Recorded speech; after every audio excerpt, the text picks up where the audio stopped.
Hello there. Oh my gosh, happy Friday. It is typically earlier in the week that I'm hopping on with you, and there's just been a lot happening at Re+active. So I just got a chance to chat with you all today, and I'm really excited. By the way, if we haven't met, my name is Julie Hirschberg. I am the owner and founder of Re+active Therapy and Wellness here in the Los Angeles area. And I join you live every week to chat a little bit about what we're doing here, what we're learning, how we're growing, and just sharing that all with you.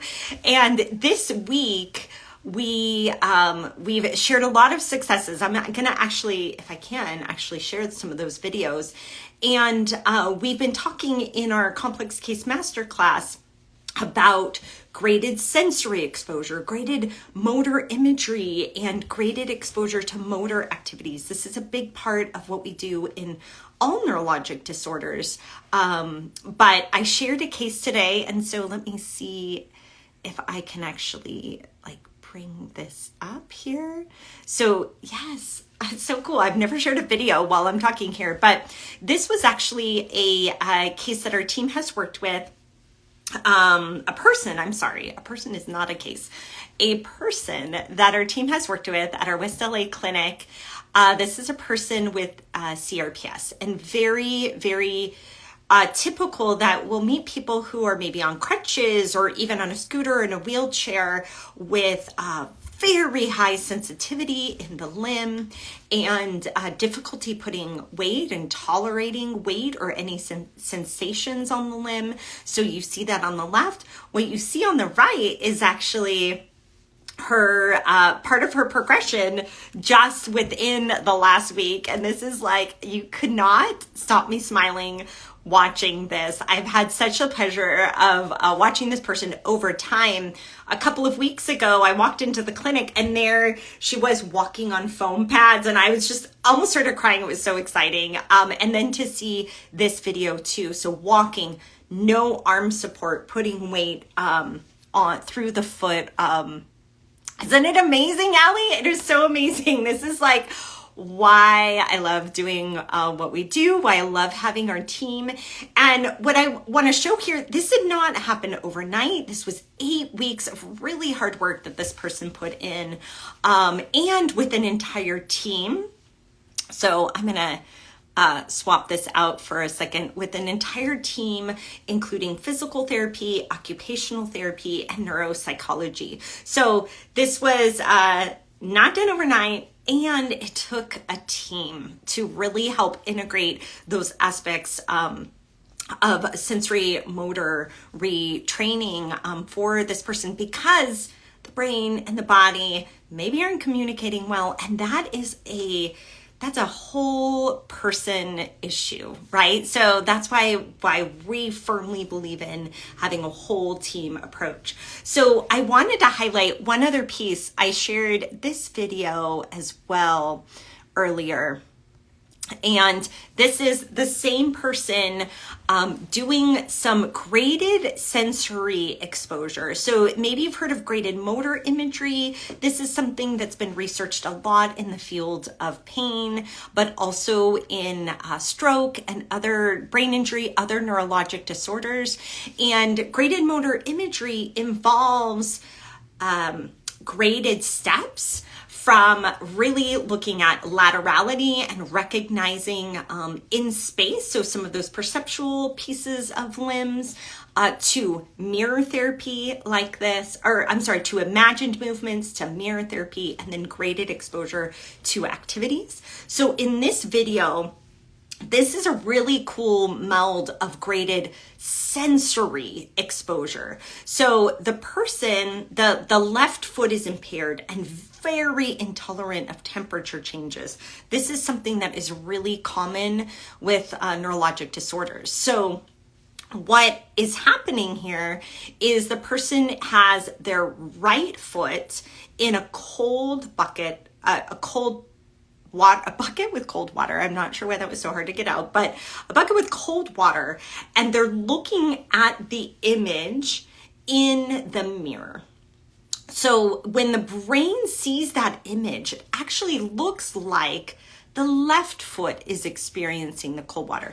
The left foot is sitting out. It's not experiencing the cold water, but the brain can interpret it. And this is a step, as you can imagine, a step towards the foot actually experiencing the cold water. So the mirror therapy is just a step in that graded process. And what we're doing is really applying graded motor imagery to a sensory task. So this was Brittany Kim's brilliance, and I just loved this great example. One of the things that Brittany Kim put together for our complex case masterclass was a little worksheet. Now, I pared it down so you could actually read it, but it's a full-page worksheet.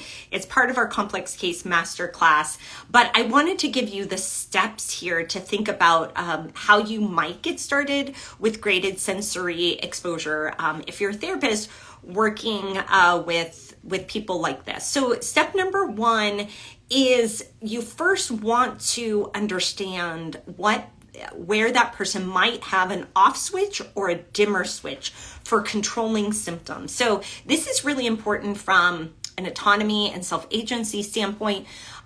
Most people with neurologic symptoms like this have really lost a great sense of control or any ability to feel like they can control some of the sensations and symptoms in their body. So the first step is to explore the dimmer switch, those activities. They could be autonomic, they could be sensory activities.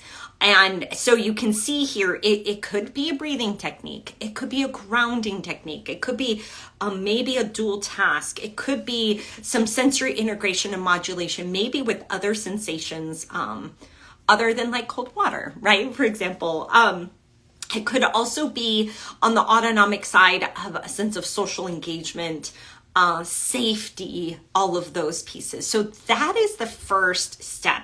You don't want to go pushing symptoms before you have this. Now, if you've joined me as we've talked about things like 3PD before, this is the foundation of treating 3PD.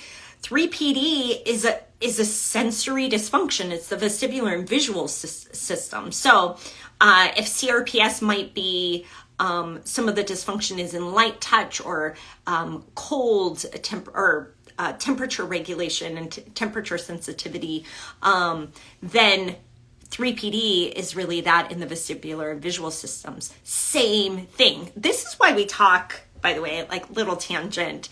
This is why we don't have a cookbook.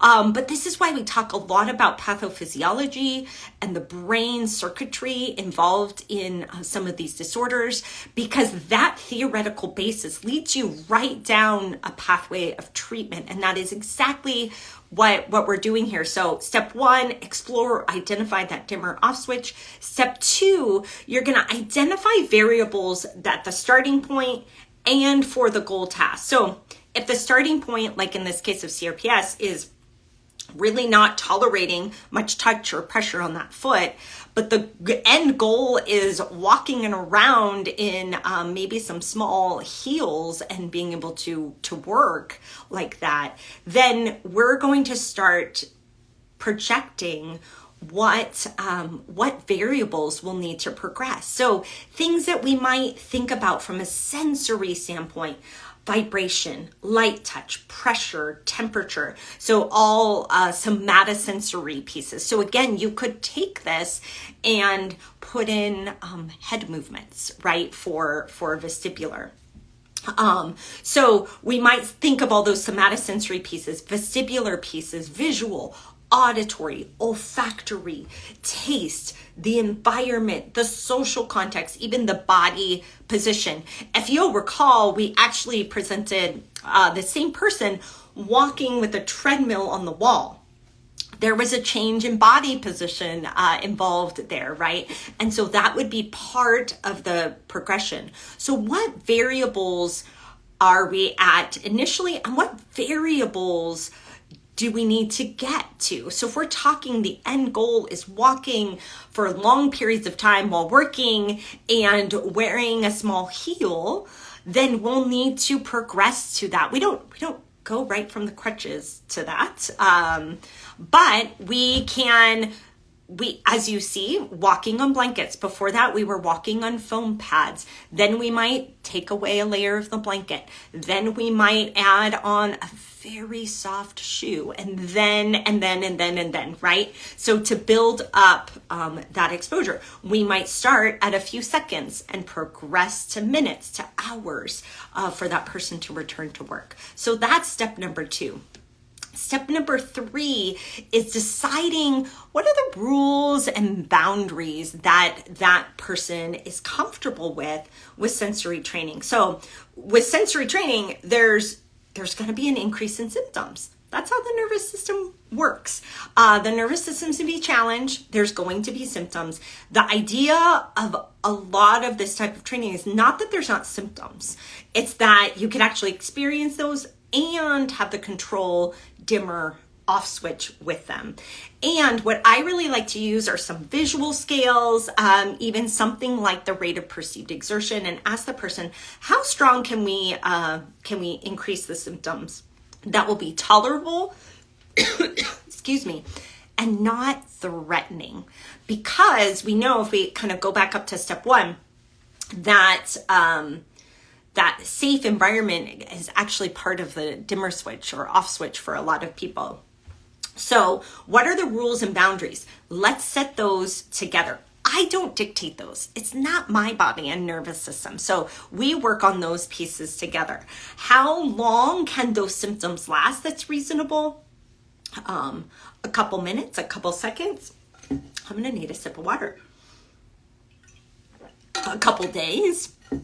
And then how will we know that we maybe pushed your nervous system too far, symptom-wise and function-wise? Having those parameters, thinking about those ahead of time, actually give a lot of safety to pushing a task that's uncomfortable. So that's step 3. Step 4 is deciding together where to start. So you decide together, pick one of those variables, right? So you could add more to the mix, but is it light touch? Is it temperature sensation? So pick one variable, pick a treatment that addresses that particular piece, right? I know this isn't on here. These are kind of the sub-steps of step 4 on this worksheet. Integrate as many of the dimmer tools that you have. So potentially, let's think about what we were watching in that video where the person was walking over the blankets. Maybe that person has identified that a dimmer tool or an off switch is breath. Can we blow bubbles while walking over the blankets? Can we incorporate breath into that activity as we're introducing more of a sensory input? So that would be one kind of particular idea. So integrate those dimmer switch tools into the progression and decide together on a frequency and dosing. And this is very, very person specific as we do this. But here's how we're going to progress. We're going to think about reps and sets and time duration, the frequency of it, the increase in number of sensory stimuli. Most of the time, activities that we do functionally are not just one sensory system, right? So if we're tolerating weight bearing in a static position, great. Well, then we're going to be moving to a dynamic position. Then we're going to add environmental stimuli. Then we're going to change the shoe in the foot position, et cetera, et cetera. So that's a little bit about the how. I'll go back here to this video. So that is precisely how we moved from a non-weight bearing, not useful foot and functional position to a being able to tolerate and be able to walk again on foot. Now, still, you can see here, we altered the sensation, right? So we're on a blanket here. And so again, this was also an 8-week time. This didn't happen overnight. So I hope you hope you found this helpful about this idea of graded sensory exposure that kind of follows some of the ideas of that we have from graded motor imagery. But there's so much potential here that we can really use to help people who, I'll stop sharing that there, who have limited functional activities due to nervous system sensitivities. So through graded sensory exposure, we can really help people get back to full functioning.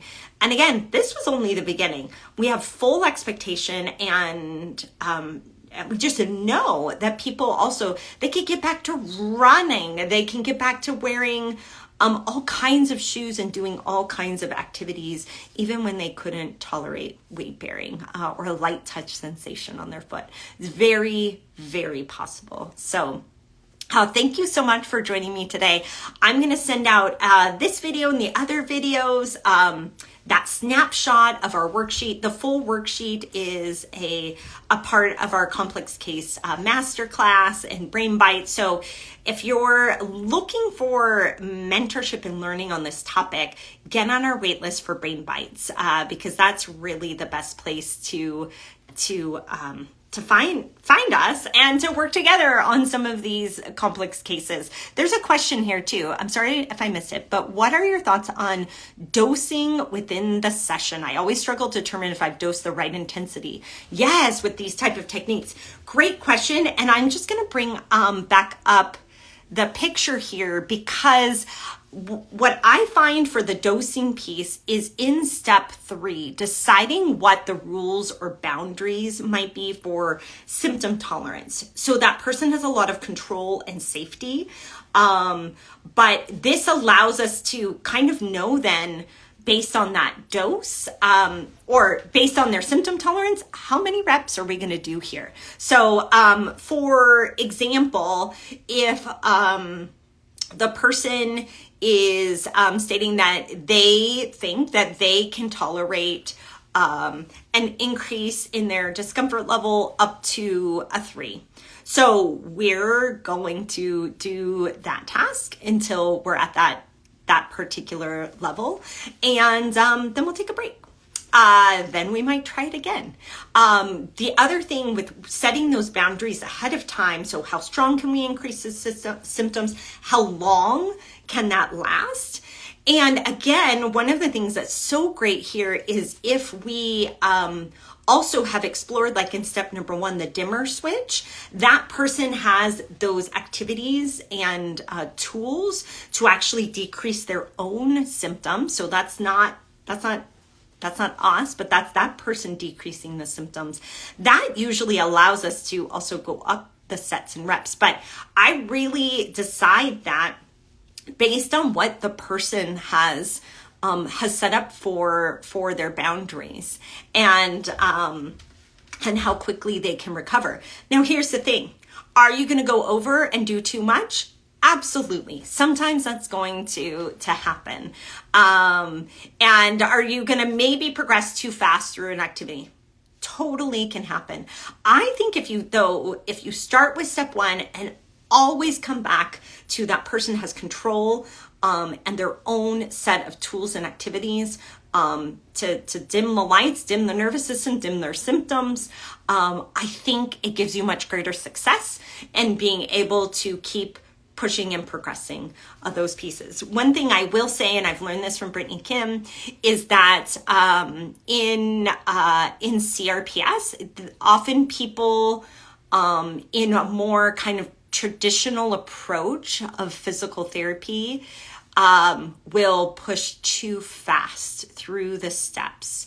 And so this is where I do think it's really helpful to, again, and this is why Brittany Kim made this, because we've seen it and she's seen it. She's worked with people with CRPS for a really long time. And in a more traditional setting where people are kind of, for lack of a better word, pushing through pain, they haven't had a really deliberate motor and sensory graded exposure experience, and that kind of prolongs some of the healing process. So it is really important to go, kind of step by step to get to full return to function. So thanks for the great question. I think that is one of the most difficult things, right? Is getting kind of the dosing and repetition right. I will tell you all of the time that there are times when I get it wrong. And it's also, I should say I get it wrong, but we get it wrong. We're working together with a person, and maybe their nervous system, and maybe they didn't sleep well the night before, and what they tolerated yesterday, they don't tolerate today, and we just didn't take that into account.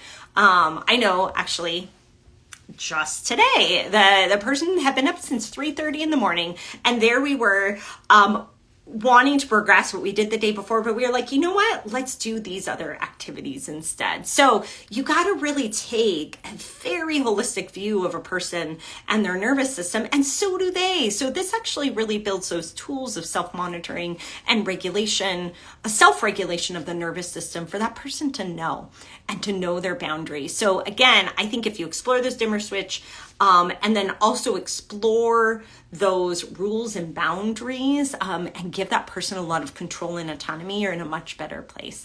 Thanks for the great question. I also just, again, thank you for joining me. It's so fun to be with you all and share and learn with all of you. Obviously, you can see I'm learning a lot. I'm learning a lot from our team. Our team is phenomenal, and every week I'm learning from them and I'm sharing it with you. So again, if you're not on our newsletter, if you're a healthcare provider, join at reactiveeducation.com. If you're a person with a neurologic disorder, join at reactivept.com. Every week, we'll send out a newsletter with these videos, with resources, with articles that pertain to these topics. And that's just free. This is really like my passion. This is also what I just feel, I love this profession so much. This is my professional service to just give these freely, because we really do care about people with neurologic disorders getting really excellent care and outcomes. So thank you again so much, and I hope you have a wonderful weekend. I will catch you next week.